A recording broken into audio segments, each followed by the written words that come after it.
Over the past number of weeks, Canadian security agencies have been actively pursuing credible allegations of a potential link between agents of the government of India and the killing of a Canadian citizen, Hardeep Singh Nijjar.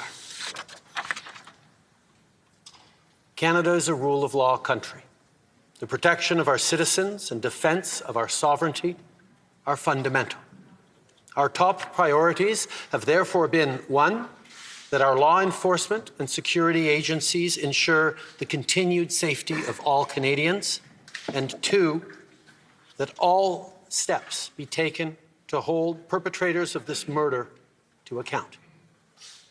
Canada has declared its deep concerns to the top intelligence and security officials of the Indian government. Last week at the G20, I brought them personally and directly to Prime Minister Modi in no uncertain terms. Any involvement of a foreign government in the killing of a Canadian citizen on Canadian soil is an unacceptable violation of our sovereignty. It is contrary to the fundamental rules by which free, open, and democratic societies conduct themselves. As you would expect, we've been working closely and coordinating with our allies on this very serious matter. In the strongest possible terms, I continue to urge the Government of India to cooperate with Canada to get to the bottom of this matter. I also expect it to reiterate that its position on extrajudicial operations in another country is clearly and unequivocally in line with international law. I know many Canadians, particularly members of the Indo-Canadian community, are feeling angry or perhaps frightened right now. Let us not allow this to change us.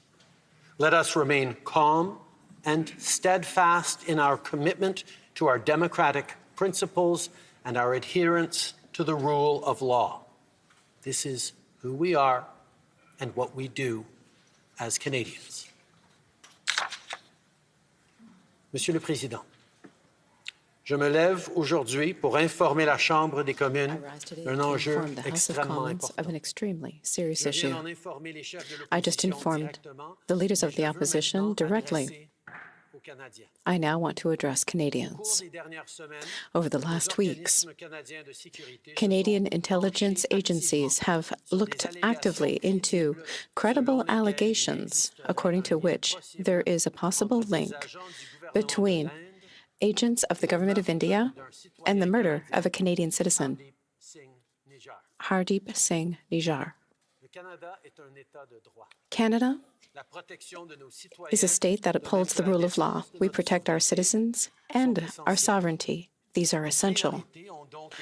Our priorities were, first of all, to ensure that our security agencies permanently ensure the security of all Canadians and that all necessary measures be taken to hold those responsible for this murder accountable for what they did. Canada has expressed its concerns to high-level security and intelligence agencies of India. Last week, during the G20, I raised the issue very clearly with the Prime Minister Modi. The implication, or rather involvement, of any foreign government in the murder of a Canadian citizen on Canadian soil is a violation, an unacceptable violation of our sovereignty. Such an act runs against the fundamental rules that operate for free, open, and democratic societies. We are working seriously on this file in coordination with our main allies. I continue to ask, with a great deal of firmness, that the Government of India cooperate with Canada to shed light on this situation. I also expect that the Government of India will reaffirm that its position on extrajudicial operations is clearly and unequivocally in line with international law.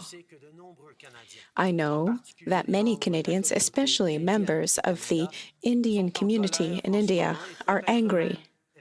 They might even be frightened. We cannot let this change us. Let's remain calm and determined in our commitment to maintaining our democratic principles and upholding the rule of law. Let us remain true to who we are as Canadians. Thank you, Mr. Speaker.